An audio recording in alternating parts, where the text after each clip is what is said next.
What is going to happen in Spider-Man No Way Home? That is what we're going to discuss on this discussion and prediction episode. Hey, it's me AP and welcome to the Saturday Movie Show. I hope you're all having a lovely Saturday today, and this is a show where we deep dive into different movie topics each and every week. And today's headline topic, as I said in the intro, is focusing on Spider-Man No Way Home, the new, the third Tom Holland movie coming out this Christmas in December 2021. In the UK, it will be released on the 15th. In the US, it will be released on the 17th, and I believe it's like the rest of the world on the 17th date as well. We had the new trailer drop this past week, and this is what really brought up this topic for myself for today. The new trailer dropped. I believe this is probably going to be the last trailer before the big release of the movie. And, it was a really hyped trailer. A lot of people were looking forward to seeing what was going to come in this trailer. And I'll get into the trailer later on in the episode. But this is what I wanted to do. It's do a bit of a prediction episode, a discussion about the movie, what I think we might potentially see in the movie, because I'm looking forward to it. You know what I'm like. I'm an MCU fanboy. I love any Marvel content. And I'm looking forward to seeing this film. And so it'd be nice to deep dive and go into that topic head on later on in the episode.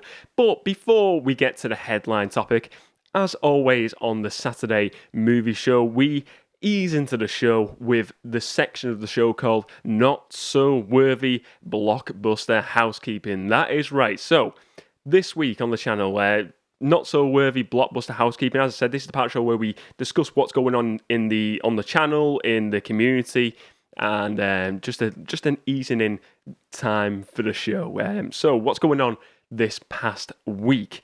So first of all, what I will say is a big thank you to PlaytendoGuy. I featured on. I was very. I was asked to go on PlaytendoGuy, a YouTube channel this week. Pete, who runs that channel, awesome dude, and all the other people on that channel, on that live stream this past week, Andy, Ryan, and Joe. Pete asked me onto the show, PlaytendoGuy. I think it was on the Wednesday. It was Wednesday night. It was. And it was an awesome stream. We did about 3.5 hours of live streaming, talking about movies, TV, and I had an absolute really good time. It was the first live stream I've been on as like a guest on someone else's stream, which was really fun, and I had a great experience. It was a really, really cool time, and definitely check out Pete's channel. I'll link it in below, and check out all the other guys' channels as well who were on that live stream as well. But it was a really fun night, and I was saying to the guys afterwards that it was really weird to do a live stream for the first time. The thing I found weird is because I'm always doing this show, the Saturday Movie Show, and it's just me and the camera when I'm shooting anyway. Afterwards, it's nice. Obviously, we have that interaction in the comments with the community. But when I'm filming this, it's always, because I don't shoot it live currently, it's just me doing it in front of the camera, and it's weird shifting into that like thing where you're doing a live stream with other people, because you're so used to I suppose talking a certain way and just discussing topics on your own, and when you go into that live stream environment, it's a totally different experience, but one I really enjoyed, and it was great to discuss with other people, other fans of movies, and discuss different movie topics with other guys who really enjoy movies and TV as well, like myself. And it was good again to look into the comments of that show and interact with people who were viewing the episode at the time as well. That was awesome as well. So I really enjoyed it, and a big thanks to Pete who runs PlaytendoGuy Channel. Big thank you to Pete, and again, big thank you to all the other people on that stream who were really welcoming to me, and a big thank you to everyone who was viewing that on the Wednesday night. And also a big thanks to Sean, Media Collector Madness, who got me onto PlaytendoGuy's channel. Sean was on the the stream, which first of all, Sean featured on the 50th episode here over on the channel, Media Collector Madness, and also Sean got me onto PlaytendoGuy stream because he was on it a few weeks previous, and it was cool to check out. And I've been watching a few of them streams, the ones prior to that as well, and he streaming regularly on the channel. Great channel overall. Definitely check out Pete's channel. So that was on Wednesday. That was Wednesday night's festivities. And what else has been going on this week? On the channel, we had a new video come up this past week on the channel on the Disney Plus Day event that come out. What was it last Friday, last Saturday now? And I decided to do a thoughts video just because I felt there was some topics on that where it was worthy of making a little video. So I made a video. That was Thursday's video. I really enjoyed doing that and discussing some of the stuff from that event, some of the stuff I enjoyed, and some of the stuff I'd like to see improved for future events like that. I definitely check out that video if you're interested in talking about all the sort of like DC fandom and Disney Plus big streaming events that reveal all these big new movies and TV shows. So that was Thursday's stream. What else has been going on? So I think I mentioned it last week on the show about like stockpiling content this past week. I've had a week off from the day job, and I decided to make a goal of trying to stockpile as much content as possible. Kind of got through a bit more of it, and we're going in the right direction there. I've got a few Patreon videos sorted out and some of the podcasts earlier this week, getting on top of doing the regular videos to the channel as well. And we're getting there. I'm just trying to do like a piece of content a day now, just so I can get over this little hurdle of not having a bit of a stockpile of content ready for a few weeks backlog, really. But we're getting there, and it's been a positive week in that sense of creativity and getting some stuff done. Finally, I think sometimes you have just got to like pull your socks up, and I think I said this before, but pull your socks up and just give yourself a bit of a kick towards creating stuff. And I enjoy creating, but sometimes I do need that like motivation kick to get started sometimes. I think we're all like that. I think we're all like that sometimes with certain things. What else has been going on? I mean, this is going to probably be the biggest not so worthy Blockbuster housekeeping going. Today, filmed this on Friday. Hang on, no, so it's Saturday now. I'm filming this on the Saturday morning. I have launched a second channel. Right. The second channel will be called Movie Topics with AP. Right, why am I making this second channel? What will feature on it?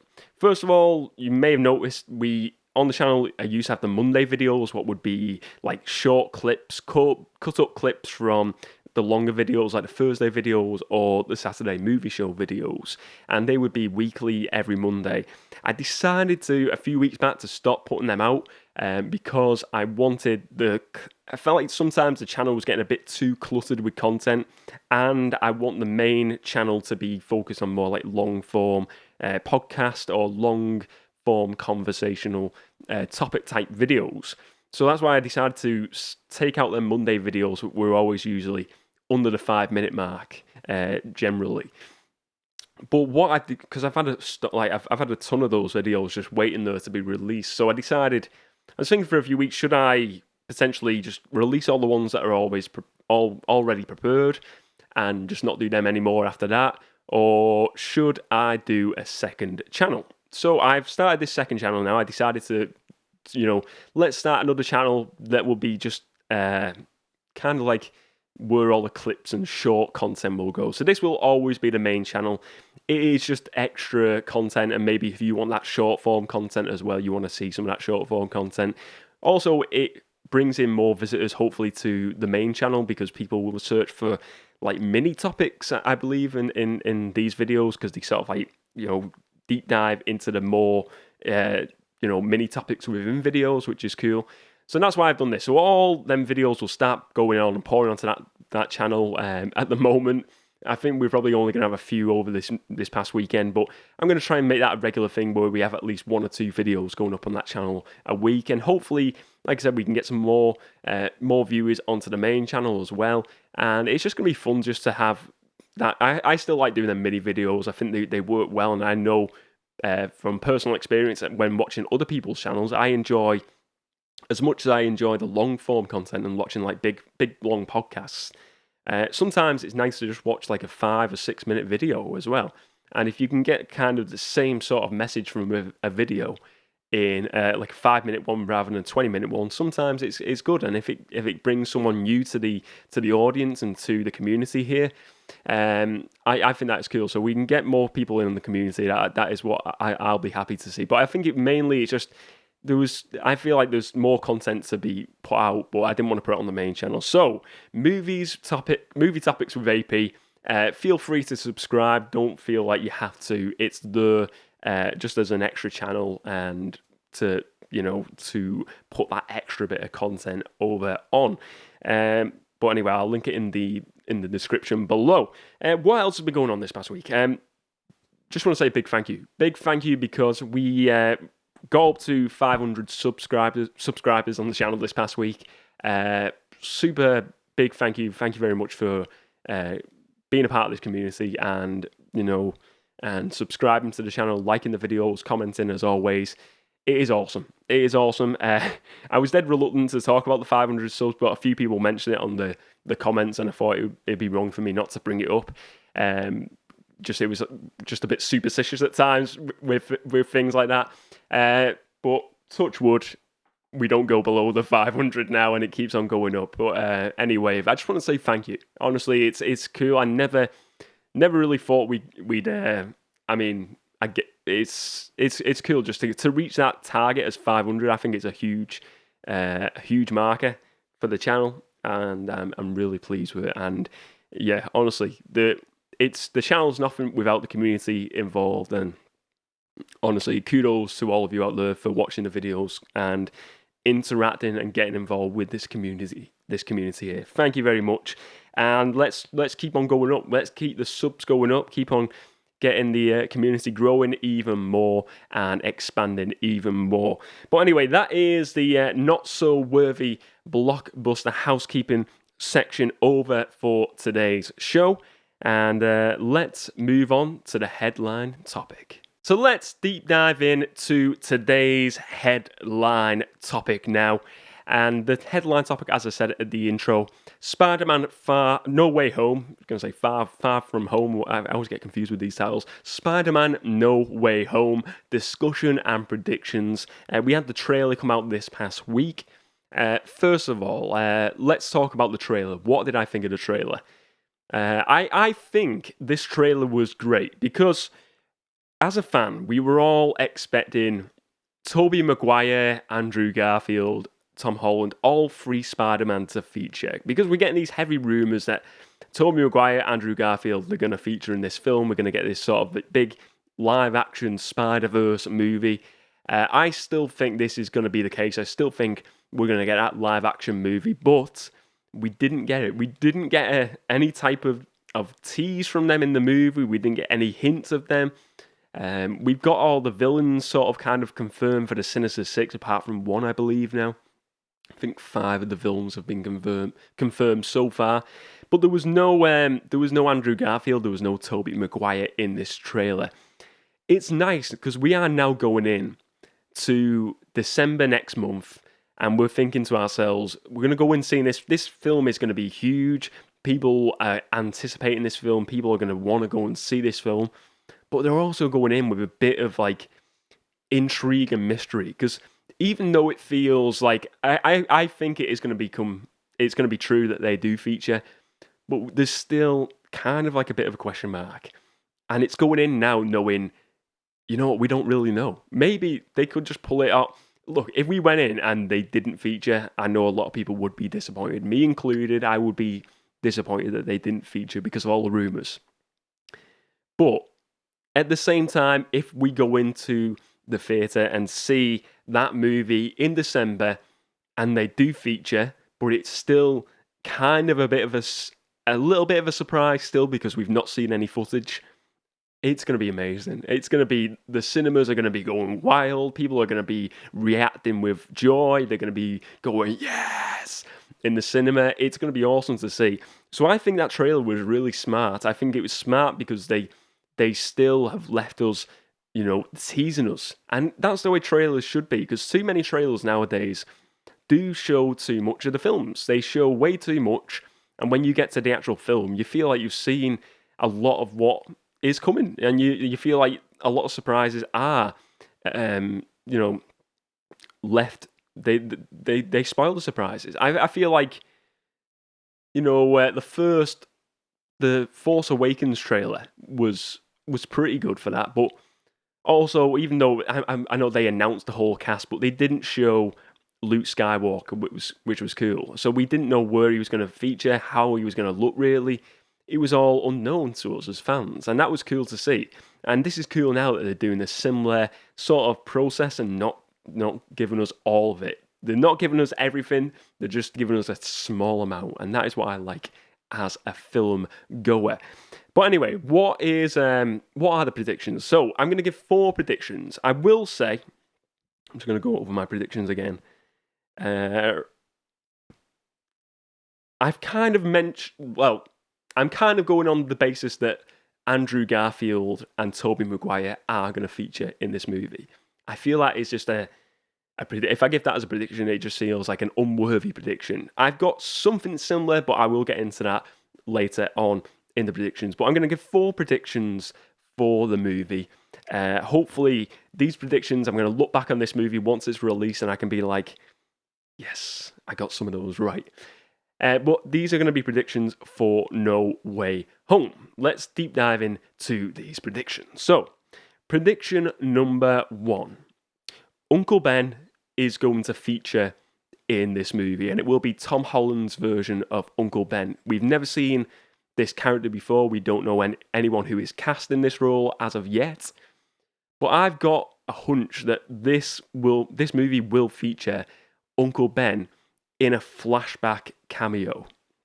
What do I mean here? I think it's going to be one of those, because in the 2 previous Tom Holland movies so far, we've not had any origin story of him becoming Spider-Man. We don't have the spider bite. We've also not had the death of Uncle Ben, which is very significant in the story of Spider-Man and Peter Parker becoming Spider-Man. So I think we are going to get a young version of Tom Holland's Peter Parker, and we're going to get Uncle Ben, and we're going to see some sort of the origin of him getting the spider bite, but also at the same time we're going to get that origin of Uncle Ben being killed as well. I think that is going to happen in this movie. I think it may be short. I think it maybe it's at the start of the movie as a small introduction to the film, and then we go to a future point in the story. But I think we're going to see it. I think it is it's like a Batman movie. Every Batman movie at some point has the origin story of Batman. His mother and father being shot. And I think Spider-Man, that origin story again is super significant to the character, and I don't think it's been missed in the story. I don't feel like we've been let down by not having that in the story so far. But I think having it in, because we don't know whether they're going to do any more with Tom Holland after this. This is his last contracted MCU movie at this current moment in time. Who knows? He might just decide, I don't want to do any more Spider-Man movies. This is me done and dusted, and this could be the Peter Parker arc over and done with. And if that was the case, and this was the end of the Peter Parker story with Tom Holland and Spider-Man in the MCU, I think it would be a shame if we didn't get to see them younger years. And I know they're doing this sort of animated show. It's been announced at the Disney Plus Day. They're going to do this freshman year of Spider-Man. It's going to tell more of the origin of Spider-Man. And sure, that could be the series that features more of this type of story and the origin of Uncle Ben and Spider-Man, Peter Parker becoming Spider-Man. But I think it would be a missed opportunity if they don't show something in the movie of Uncle Ben, of that character. And I do think we're going to get that cameo. I think we're going to get that origin story in a very shortened down cut in the start of the movie. I think that's what's going to happen. That is my first prediction for Spider-Man No Way Home. Now, let's move on to prediction number 2. Prediction number 2. And I'm calling this prediction Hiding in Plain Sight. Hiding in Plain Sight. What do I mean by this? So, we've got Norman Osborn, the Green Goblin. He will be returning, William Dafoe's Norman Osborn. He will be returning to this movie from the original Spider-Man trilogy, the Sam Raimi trilogy. He'll be returning because we're getting all these villains from different universes coming in. It's been shown in the trailers. It is his version of Green Goblin. He has been confirmed now, William Dafoe, for the movie as well. I think we are going to get, possibly at the end of this movie or maybe in a post-credit scene, I think it's going to be like Tom Holland's Spider-Man and the other Spider-Man and Doctor Strange. They defeat all the villains and they think they've all went back to the selected universes, their own universes, and the universe, everything gets mended in the end. I think there will be some sort of confusion, or maybe Norman Osborn's Green Goblin comes back and takes over from this MCU universe version of Norman Osborn that we have not yet seen. I think it will be shown like Norman Osborn at Oscorp in the MCU universe, who is actually a good guy. This is what I'm saying here. This is my prediction. He's a good guy in this universe. He's not turned bad. He's not going to turn into the Green Goblin. I think we're going to get to see the Tobey Maguire version of the Green Goblin. That one who is in this movie, he is then going to kill or trap, or something will happen. He'll take out this version of Norman Osborn in this universe, and he will become the Norman Osborn of this universe.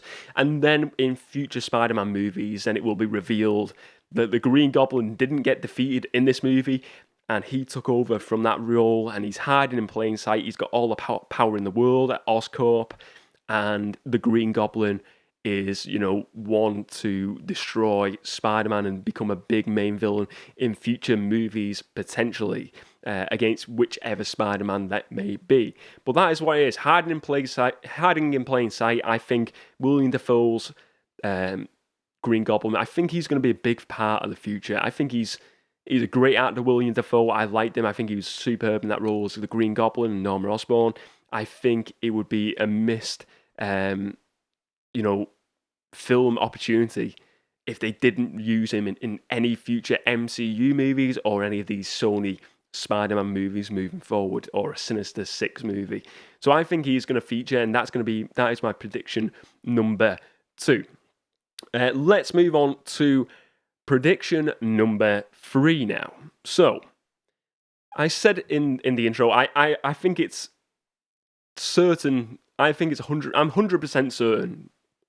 Yeah, 100% that Tobey Maguire and Andrew Garfield are gonna feature in this film. I just don't think it's. I'd be shocked, and I think a lot of people would be shocked if they didn't feature. You see them like commenting it too often now for it to be. It's like they're just trolling us, aren't they? They're trolling us constantly. So I'm going on the basis that they are going to feature in this movie, but we are going to get more than just that. I think it was mentioned by John Watts. I think it's John Watts who's the director of this movie, that it's going to be like an Endgame style movie of Spider-Man. It's going to be Spider-Man's version of Endgame. And with them saying that, you could easily just take that as we're going to get like the free Spider-Man and the villains coming through, and that's like an Endgame style big battle. You could take it as that. I think we are going to maybe get more than just free Spider-Man. I think we could potentially get 4 or 5 or 6 versions of the Spider-Man character, and take a lot from the Spider-Verse movie where it's featuring loads of alternative versions. My best picks would be we get an alternate from another universe, another Earth. We get another Spider-Man Noir.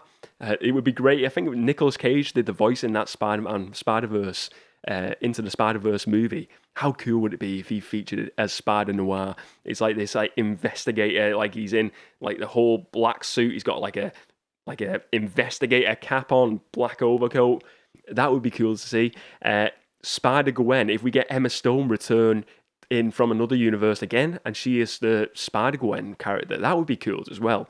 I think also what would be really, really awesome to see if we got a Miles Morales from a future universe, an alternative future universe of Miles Morales. And maybe he doesn't say anything, but we see the Miles Morales like white suit. I think it's like a white suit, isn't it? His version of Spider-Man.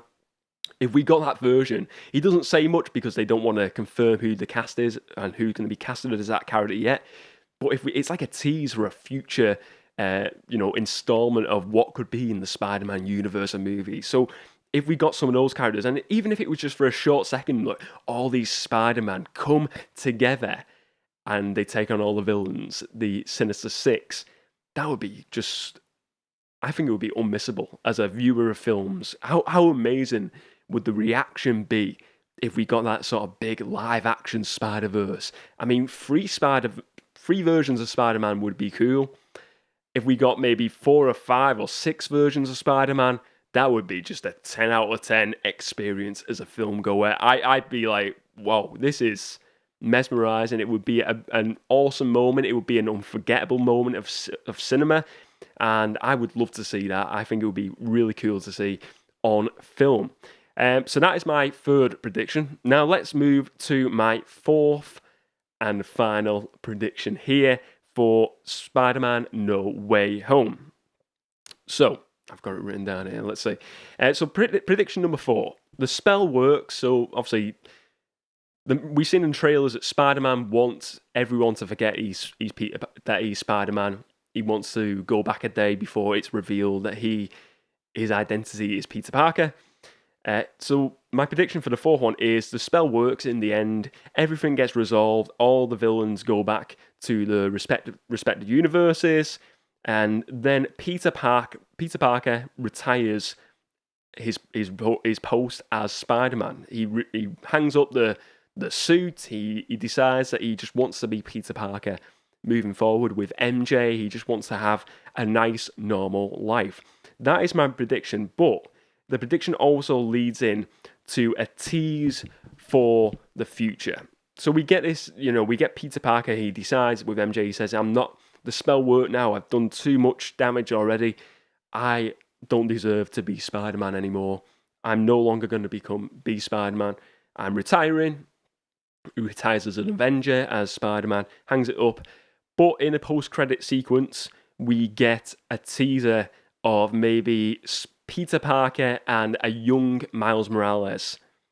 And we get a teaser of them maybe becoming sort of like him becoming a mentor character to him, or just some sort of a tease of a Miles Morales and Peter Parker link up for future movies.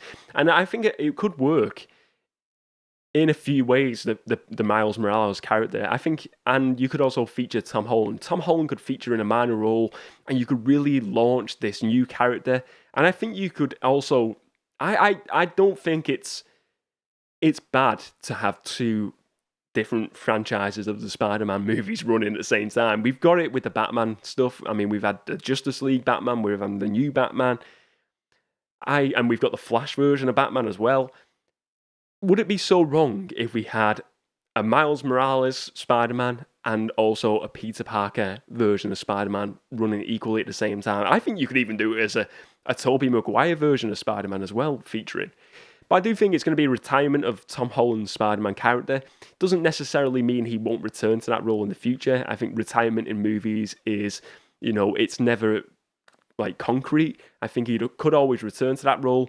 But it would be nice if there was like a passing of the torch moment where he sees this young Miles Morales, or he maybe gives a suit to Miles Morales. We get some sort of origin where Tom Holland's character, passes the torch to a young kid, Miles Morales, or sees this kid featured, or maybe Miles Morales finds Spider-Man Peter Parker's suit and he decides to take on that suit. Something of that ilk, I would love to see. I think it would be a nice moment, and I think it would, again, it expands the character, expands the universe, the story, the future telling. Look, comic books do this all the time, passing the torch and then coming back in other versions in other movies later down the line. We could see, Tom Holland not be the main Spider-Man for a few years. Miles Morales does it for a few years, and then he returns. Because when he returns, it would be huge. It would be a huge movie. And I think it would be smart storytelling and filmmaking from Marvel and Sony. I think if they did something like that, I think it would be really cool to see. It would be great for fan service. I think fans would love it to see that character because he's a beloved character in the Spider-Man universe and the Marvel universe. And I think that is going to happen. I think there's going to be something of that in the movie, some sort of tease. I think there's going to be retirement and a tease of Miles Morales, the young version of him for a future story, a future movie. But anyway, that is my predictions for Spider-Man No Way Home. Over and done with. That is the headline topic for today's show. Let's move on with the rest of the show. So now we move on to the section of the show titled Movies for the Weekend. This is the part of the show where I give you some movie recommendations for this weekend. And as always, I've got two recommendations here. As I said earlier on the show, I was on PlaytendoGuy Pete's live stream this past week. And there was a question brought up on the show from his community over there discussing Julie Walters movies. What are some of your favourite Julie Walters movies? I think Harry Potter was brought up. Billy Elliot was brought up. I mentioned this movie, Buster, and it stars Phil Collins, the musical sensation from Genesis, Phil Collins, and Julie Walters. And this, I think it must have been like 70s or 80s, this movie. I'm pretty sure it was like 70s movie. This tells the story of the Great Train Robbery of the 1960s, and it tells the story of Buster Edwards, one of the train robbers, played by Phil Collins, and his wife, played by Julie Walters, his wife June. And it's the story of, the train robbery happening. You see the train robbery and then them going away and how they deal with that as a family. And it's a really good movie, Buster. I think it's well worth checking out, Buster. A really good British film. And I'm sure a lot of people, if you're a fan of like British films, you would have seen Buster. Very well-known movie, I would say, over here. And let me know. If you've checked it out already, let me know your thoughts on this film. But if you've not, Buster is one of my movies for the weekend recommendations for this week. Let's move on with the second movies for the weekend recommendation. I'm going to talk about a movie briefly at later on the show on what's been on the screen. But it is a biopic, the movie I'm going to discuss. I've probably mentioned this film before on the channel because I really like this film. But it is another biopic, what I really enjoy. I think it's a really solid biopic. And that is the Ray Charles biopic starring Jamie Foxx called Ray. And it's probably one of the first biopics I've watched. I think, I don't think I've watched many before Ray. I think this is really what kickstarted my really appreciation for biopic films. And Ray is a great story. We see the origins of Ray Charles, how he come to be, and how his story of moving through the music world. And it is a fascinating story. A really good story, the Ray Charles story. And Jamie Foxx is superb in the role. I think they do, I think I don't know whether he plays piano, but if you look at footage of Ray Charles and when he's in interviews, and then you look at this footage of Jamie Foxx in the same role, playing that, obviously, Ray Charles, he is just, side by side, you couldn't really work out who's who. It's unreal. It's crazy how much his performance is. I think this won 2 Academy Awards, including Best Actor. That says it all for me. But they are my movie recommendations for this week on the show. Now we move forward to the part of the show called Amazon Top 10, and this is the part of the show where we look at the Amazon Top 10 this week for movie, DVD, Blu-ray and 4K releases. Let's have a look at what the top 10 includes this week. We're going to start off with 10, going down to number 1.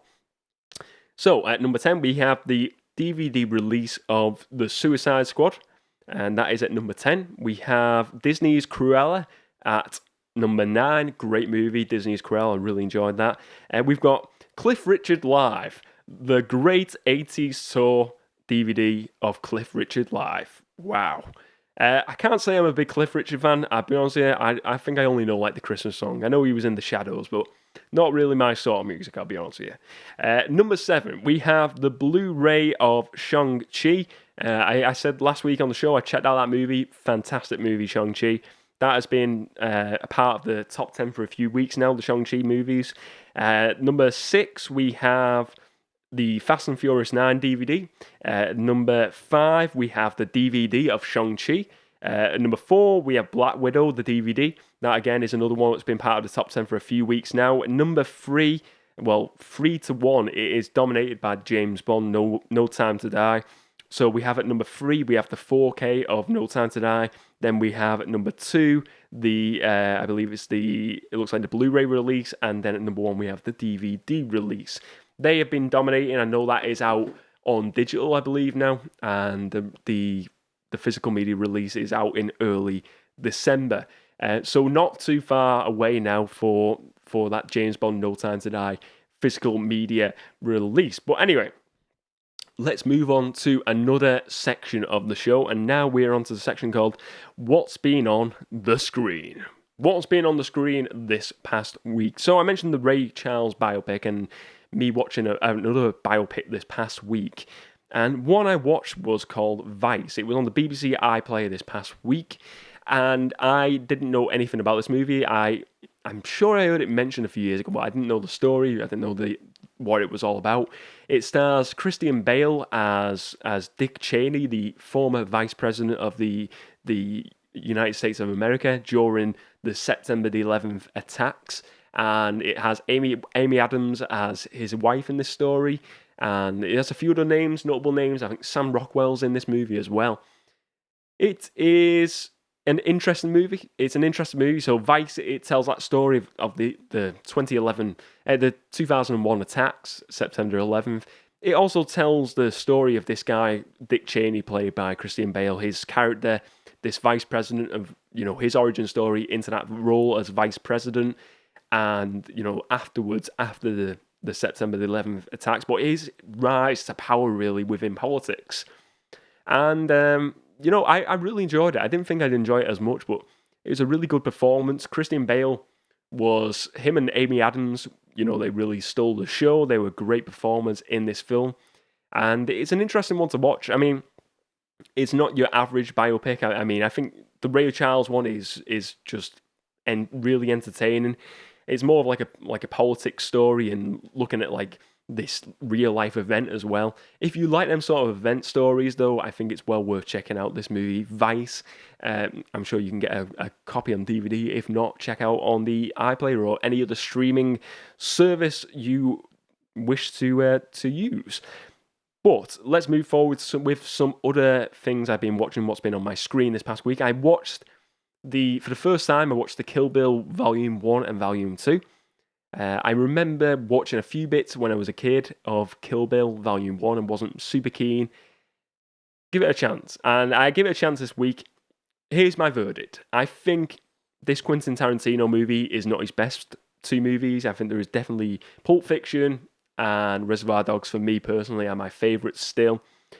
But Kill Bill, I think the second one was my favourite. I definitely enjoyed Volume 2 a lot more. I thought the story, the performances, was it Michael Madsen? He's in it, and David Carradine as Bill. Their performances were amazing in the story, and Uma Thurman was great as the bride as well. But the second part of the story I enjoyed a lot more. I enjoyed like the kung fu scenes in that, where it's like she's getting trained by this master of kung fu, and I enjoyed it. It felt like there was a lot of like Western. Like a Western feel to this movie, and the second one more so. Whereas the first one just felt like a movie where it was just like martial arts, sword, slashing up people. And I got a lot more, the characters I felt were more detailed in the second one, and there was a lot more like character stealing moments in the second one. The characters really, brought me into that second film. So for me, I would definitely watch them. I don't know whether I'd watch them again. I probably will at some point, but probably a long way down the line for me personally. But they're well worth checking out. If you've never watched a Quentin Tarantino movie, or these ones you've never seen before, I'd really recommend just giving them a shot, because I think people will get certain moments what they enjoy more. So maybe some people will like the Volume 1 more than Volume 2. But, it's a great bit of filmmaking. You can see stylistically, Tarantino put a lot of effort into the style of what he wanted here, the visual aspect. We've got a lot of like black and white scenes, and then the aspect ratio changes on certain scenes to give a different feel and the way the music is orchestrated in this, with the different styles of music. Like I said, it has like that sort of like martial arts, kung fu style movie vibe throughout the later part of the movie, and then we go into like a Western, it feels like. it's like stepping into like different movies, but it works really well the way it's done, and it's all to do with like the way he's framing it on screen, the story he's telling, the scenes he's showing, and the music is so vital to his movies. As always with Tarantino movies, his music is very vital to the way he approaches storytelling. So it really, I would definitely recommend checking them out. That's what's been on my screen this past week, and yeah, it's been a really fun week. But anyway, that is the show over for today. If you enjoyed this video, please do give it a like and subscribe to the channel if you're not already, and check out the rest of the movie-related content on the channel. And let me know your thoughts on today's headline topic, Spider-Man No Way Home. What are your predictions? What did you make of this recent trailer this past week? And what do you think is going to happen in this movie? What are your top predictions for Spider-Man No Way Home? What do you think is going to happen in the story? What do you think of my predictions? Let me know all your thoughts on today's headline topic. Thank you very much for watching, everyone. It's been a great show. Thank you very much for watching, and as always, I will see you next time.